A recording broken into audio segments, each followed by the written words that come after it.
हर पल परमात्मा का शुक्र करें, शुक्राने में बहुत ताकत है। रोज़ शुक्राना करें कि हे मेरे परमपिता परमात्मा, तुम्हारा कोटि कोटि धन्यवाद। हर सांस के लिए धन्यवाद, मेरे हाथ को थामने के लिए और मेरे सिर पर हाथ रखने के लिए धन्यवाद। मुश्किल चाहे जितनी भी बड़ी हो, बिल्कुल परेशान न हो, क्योंकि जहाँ पर हमारी ताकत ख़त्म होती है वहीं से परमात्मा की रहमत शुरू होती है। गुरु प्यारी साध संगत जी, बड़े प्यार से कहिए जी, धन निरंकार जी। आशा करते हैं कि आप सभी महापुरुष सतगुरु के असीम कृपा से जहाँ भी होंगे स्वस्थ होंगे, मस्त होंगे। साध संगत जी, आज के टॉपिक का नाम है सहनशीलता। साध संगत जी, आज संसार की जो हालत है वह इंसानों के लिए वरदान नहीं मानी जा सकती, क्योंकि आज इंसान इंसानियत खो चुका है। जिस्म भले ही इंसानों वाला है, लेकिन हम इंसानी चाल को भूल चुका है। आज संत इसे यही संदेश दे रहे हैं कि है इंसान, अगर तुझे इंसानों वाला शरीर मिला है तो इंसान के असल स्वरूप को सामने ला। इंसान का असल रूप जो दया वाला, करुणा वाला, स्नेह वाला और सहनशीलता वाला है, इस रूप को धारण करके हम जीवन जिएं। अगर इंसानों वाले गुण न हुए तो इंसानी जन्म प्राप्त करके भी हम कुछ भी हासिल नहीं प्राप्त कर सकते हैं। साथ संगत जी, इस निरंकार परमात्मा ईश्वर को आधार मानकर हम चलें। साथ ही प्यार और करुणा तथा स्नेह की भावना से युक्त होकर दूसरों को भी सुकून और चैन प्रदान करें। आपके हृदय में यही भाव है कि सच्चाई की यह आवाज़ हर स्थान पर पहुँचे। आप सभी सज्जन महापुरुष एक ऐसा ही प्रयास करें। साथ संगत जी, इसमें कोई शक नहीं है कि इंसान तूने बहुत तरक्कियां की है, बहुत आविष्कार किए हैं, वैज्ञानिक तथा तकनीकी उन्नति भी की है। तू चांद तक पहुंच गया है और भी अनेक प्लैनेट्स के नज़दीक जा पहुंचा है, और अभी भी ऐसे प्रयास कर रहा है कि जो कुछ भी अनजान है उसे जान लें। इसी प्रकार मेडिकल फील्ड में भी तूने तरक्की की है, लेकिन जहाँ जहाँ भी तू मानव बनकर नहीं जिया है, वहाँ वहाँ विकास होते हुए भी पिछड़ापन है। इसीलिए इस तरक्की के लिए तुझे इंसान बनना है। जब जब तूने इंसानियत की भावना को दूर रखा है, तब तब तूने इंसानियत का नुकसान ही किया है। दातार की दी हुई शक्तियों का तू दुरुपयोग करता रहा है। अगर तेरे पास धन आ गया, तूने उसका दुरुपयोग किया। अगर तन में ताकत आ गई तो उसका तूने दुरुपयोग किया। और तेरा दिमाग बहुत तेज चलता है तो उसका भी तूने दुरुपयोग किया। तो साथ संगत जी, कहने का भाव है कि तूने किसी शक्ति का सदुपयोग नहीं किया। इस प्रकार तूने अपना ही नुकसान किया है और औरों का भी नुकसान किया है। संतजन महापुरुष तुझे समय समय पर जो संदेश देते आए हैं, तूने उसकी अनदेखी की है, उनको अनसुना किया है, जिस कारण तेरी यह दशा हुई है कि ना तू स्वयं चैन ले पा रहा है और ना दूसरों को चैन लेने दे रहा है। इसीलिए अभी भी संभल, जो ऐसी भावना से युक्त हो जा जिसके द्वारा तू स्वयं भी सुख और आनंद देने वाला बन जा। एक आराम की सांस लेना भी दुश्वार हो गया है। हर एक शख्स इस दौर का दिल आजार बहुत है। इस हालात में इंसान दूसरे को सुख किस प्रकार से दे सकता है, जबकि खुद वह घृणा से भरा हुआ है। महात्मा समझाते हैं कि स्वयं दूसरों को दातार की दी हुई दातों का सदुपयोग करके ही सुख दिया जा सकता है। नाभिकीय बम और घातक हथियार बनाकर कभी नहीं दिया जा सकता। हिंसा करके, दंगे फसाद करके दूसरे को सुख नहीं पहुंचाया जा सकता है। ऐसे कर्म करके इंसान तू बेचैनी ही फैला रहा है, क्योंकि तेरी बुद्धि, तेरी भावना मलिन हो चुकी है। तू सत्य का मार्ग छोड़कर असत्य के मार्ग पर चल रहा है। संतों महापुरुषों की शिक्षा का एक तरफ रख चुका है तथा साकतों की शिक्षा का अनुसरण कर रहा है। इस प्रकार संसार को कोई सुंदर देन नहीं दे पा रहा है। संतजन महापुरुष हमेशा संसार को एक ही सुंदर देन देते आए हैं। ये इंसानों के लिए वरदान बनते आए हैं।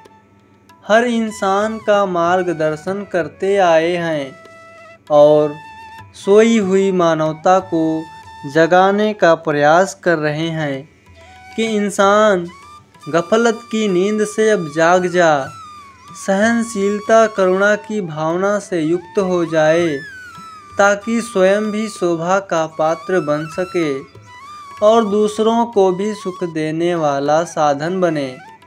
इसीलिए आज इंसान का ध्यान उन गुरु पीर पैगंबरों को वाणी की ओर दिला रहे हैं, जिन्होंने सबका भला किया, जिन्होंने मानवता के लिए तन मन धन न्यौछावर कर दिया, जिन्होंने धर्म का सही रूप प्रकट किया तथा छीना झपटी की बजाय देना सिखाया। उन समयों में भी अनेकों इंसान सच्चे धर्म को भूल चुके थे, जिस कारण महात्माओं को धर्म की सही परिमाण समझानी पड़ी। उन्होंने इंसानियत का मार्ग भूले हुए इंसानों को सही मार्ग दिखाया, इंसान को इंसान से प्राप्त करना सिखाया। लेकिन महापुरुषों की ऐसी उत्तम देन के बावजूद भी हमें ऐसी मिसालें मिलती गई कि लोग अभिमान में खुदगर्जियों में लिप्त रहें और इन खुदगर्जियों के कारण उन्होंने महापुरुषों से कैसा व्यवहार किया, मानवता को क्या देन दिया, सामने है। होने लगी है दैरो हरम में साजिशें कैसी, धुआं सा उठने लगा है शहर के मकानों से। आज स्वयं को धर्मी मानने वाले लोगों ने इंसानों को क्या देन दे दी है? क्या अमृत भरा है लोगों के मन में? यही भरा है कि यहाँ फला धर्म ग्रंथ को मानता है, फला महापुरुष को मानता है, इसीलिए यह कोई बेहतर इंसान नहीं है।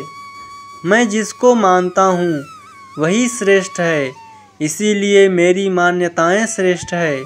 जैसे सिया कहंदे असी उचेरे, सुन्नी सार्थो थल्ले, सुन्नी कहंदे असी उचेरे, सिया खस्से झल्ले, अमला बाझों दोहा घिरा दे, सिर पे पहन दे खल्ले। मन में यही भरा भाव रह गया कि वह तो नीचा है, वह तो छोटा है। वास्तव में यह महापुरुषों की शिक्षा नहीं थी। फिर भी वे साजिशों किसने की कि आज इंसान इंसान का वैरी हो गया। रामदास की ते फतह मोहम्मद, ए हो कदी मिसोर। इंसान इसी में उलझ गया कि मैं तो रामदास हूँ, वह फतह मोहम्मद है, मेरा राम है, इसका अल्लाह है। यही मैल इंसानों के मन में भर गई है, जिससे घृणा और नफरत की ज्वालाएं भड़क गई है। पहले युगों में भी ऐसा होता आया है। इतिहास भरे पड़े हैं ऐसी घटनाओं से कि कहीं चक्की पिसवाई गई, कहीं जंगलों में जाने को मजबूर किया गया, शीश भी लिए गए, सूली पर भी लटकाए गए। इंसान को इस कदर लड़वाया गया कि सारी मानवता का नुकसान हो गया। आज जब संसार की तरफ नज़र उठाकर देखते हैं तो ऐसा ही कुछ नज़र आता है, और जब अपने घर अर्थात अपने देश की तरफ देखते हैं तो हमें यहाँ भी यही देखने को मिलता है। जितना अधिक हम दावा करते हैं कि धरती का और कोई ऐसा हिस्सा नहीं है जहाँ इतने गुरु पीर पैगंबर पैदा हुए हैं, तो हिंदुस्तान की धरती पर जिन्होंने हमें ऐसी अमोलक वाणी दी है, इसके बावजूद तो हालात है कि वह हमारे सामने ही नहीं, हम वहीं कंगाल के कंगाल हैं। हिंदुस्तान स्पिरिचुअल क्रिएटर है, अर्थात अध्यात्म का सृष्ट माना जाता है, लेकिन आज हिंदुस्तान की जो हालात है उसे हम सभी देख रहे हैं और भुगत भी रहे हैं। संतजनों भक्तजनों ने भी हमें इतनी महान दौलत दी है कि इस दौलत को हम अपने हाथों से ही जला रहे हैं, इसकी कद्र को खो चुके हैं, जिस कारण बार बार देश का नुकसान करते जा रहे हैं। आप संतजन महापुरुष भक्तजन जहाँ विश्व के प्रति मानवता के प्रति आस्थावान होते हैं, वहीं अपने देश के लिए हित की बातें करते हैं और यही चाहते हैं कि हम भी उन गुरु पीर पैगंबरों की कदर करें जिन्होंने सबका भला किया, जिनके लिए कोई जाति पाति भाषा की दीवारें नहीं थी, जिन्हें कोई पहनावा अखरता नहीं था, वे हर किसी को अपना मानकर चलते रहे। संत महापुरुष हमेशा संसार को एक सुंदर देन देते आए हैं। वे इंसानों के लिए वरदान बनते आए हैं, हर इंसान का मार्गदर्शन करते आए हैं और सोई हुई मानवता को जगाने का प्रयास कर रहे हैं कि इंसान गफलत की नींद से जग जा, सहनशीलता करुणा की भावना से युक्त हो जा, ताकि स्वयं भी शोभा का पात्र बने और दूसरों को भी सुख देने का साधन बने। इसीलिए आज इंसान का ध्यान उन गुरु पीर पैगंबरों को वाणी की ओर दिला रहे हैं, जिन्होंने सबका भला किया, जिन्होंने मानवता के लिए तन मन धन न्यौछावर कर दिया, जिन्होंने धर्म का सही रूप प्रकट किया तथा छीना झपटी की बजाय देना सिखाया। उन समयों में भी अनेकों इंसान सच्चे धर्म को भूल चुके थे, जिस कारण महात्माओं को धर्म की सही परिभाषा समझानी पड़ी। उन्होंने इंसानियत का मार्ग भूले हुए इंसानों को सही मार्ग दिखाया, इंसान को इंसान से प्यार करना सिखाया। लेकिन महापुरुषों की ऐसी उत्तम देन के बावजूद भी हमें ऐसी मिसालें मिलती हैं कि लोग अभिमान में खुदगर्जियों में लिप्त रहे हैं, और इन खुदगर्जियों के कारण उन्होंने महापुरुषों से कैसा व्यवहार किया, मानवता को क्या देन दी, वह हमारे सामने है। होने लगी हैं दैरो हरम में साजिशें कैसी, धुआं से उठने लगा है शहर के मकानों से। आज स्वयं को धर्मी मानने वाले लोगों ने इंसानों को क्या देन दे दी है, क्या अमृत भरा है लोगों में मन में। यही भरा है कि यह फलां धर्म ग्रंथ को मानता है, फला महापुरुष को मानता है, इसीलिए यह कोई बेहतर इंसान नहीं है। मैं जिसको मानता हूँ वही सर्वश्रेष्ठ है, इसीलिए मेरी मान्यताएं भी श्रेष्ठ हैं। जैसे सिया कहंदे असी उचेरे, सुन्नी सार्थो थल्ले, सुन्नी कहंदे असी उचेरे, सिया खस्से छल्ले, अमला बाझो दोहा घिरा, दे सिरते पैदे खल्ले। मन में यही भरा गया कि वह नीचा है, वह छोटा है। वास्तव में यह महापुरुष की शिक्षा नहीं थी। फिर ये साजिशों को किसने की? आज इंसान इंसान का वैरी हो गया है। रामदास किते फतह, मोहम्मद एहो कदीमी शोर। इंसान इसी में उलझ गया कि मैं तो रामदास हूँ, वह फतह मोहम्मद है। मेरा राम है, इसका अल्लाह है। यही मैल इंसानों के मन में भर गई है, जिससे घृणा और नफरत की ज्वालाएं भड़क गईं। पहले युगों में भी ऐसा होता आया है। इतिहास भरे पड़े हैं ऐसी घटनाओं से कि कहीं चक्की पिसवाई गई, जंगलों में जाने को मजबूर किया गया, शीशे भी लिए गए और सूली पर लटकाए भी गए। इंसान को इस कदर लड़वाया गया कि सारी मानवता का नुकसान हो गया। आज जब संसार की तरफ नज़र घुमाकर देखते हैं तो ऐसा ही कुछ नज़र आता है, और जब अपने घर अर्थात अपने देश की तरफ देखते हैं तो हमें यहाँ भी यही देखने को मिलता है। जितना अधिक हम दावा करते हैं कि धरती का और कोई ऐसा हिस्सा नहीं है जहाँ इतने गुरु पीर पैगंबर पैदा हुए हों जितने हिंदुस्तान की धरती पर, जिन्होंने हमें ऐसी अमोलक वाणी दी है। इसके बावजूद जो हालात हैं वह हमारे सामने ही हैं। हम वहीं कंगाल के कंगाल हैं। हिंदुस्तान स्पिरिचुअल क्रिएटर अर्थात अध्यात्म का सृष्टा माना जाता है, लेकिन आज हिंदुस्तान की जो हालात है वह हम देख भी रहे हैं और भुगत भी रहे हैं। संत जनों, भक्त जनों ने हमें इतनी महान दौलत दी है, इस दौलत को हम अपने हाथों से ही जला रहे हैं। इसकी कदर हम खो चुके हैं, जिस कारण बार बार देश का नुकसान करते जा रहे हैं।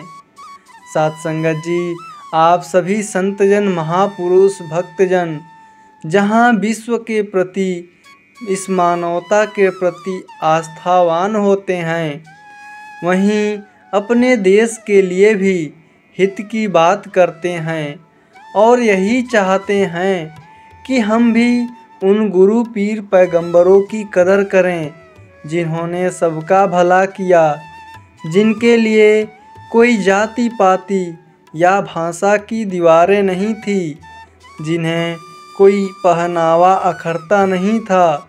वे हर किसी को अपना मानकर चलते रहे, वे हर किसी से प्यार करते रहे और सदैव सबका भला किया।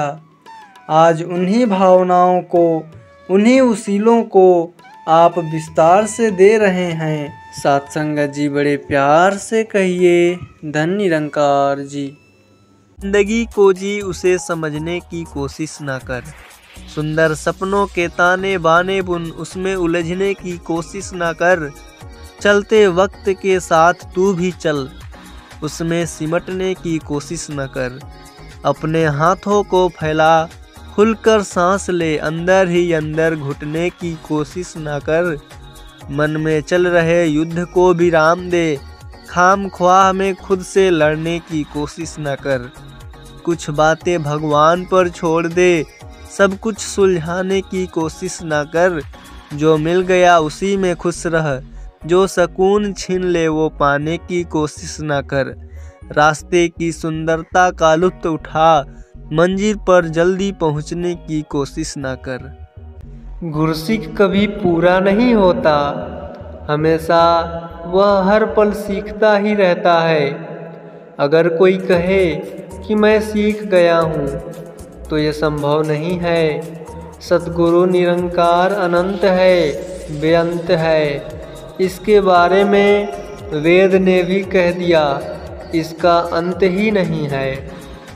अनंत प्रभु निरंकार के आगे हमारी क्या औकात है। गुरसिक हमेशा सतगुरु के आदेश उपदेश का पालन करता है, आज्ञा के भीतर रहता है और अपने आप को दासों का दास मानता है। हर पल सीखने का प्रयास करता है, संतों की चरण धूलि बन के रहता है।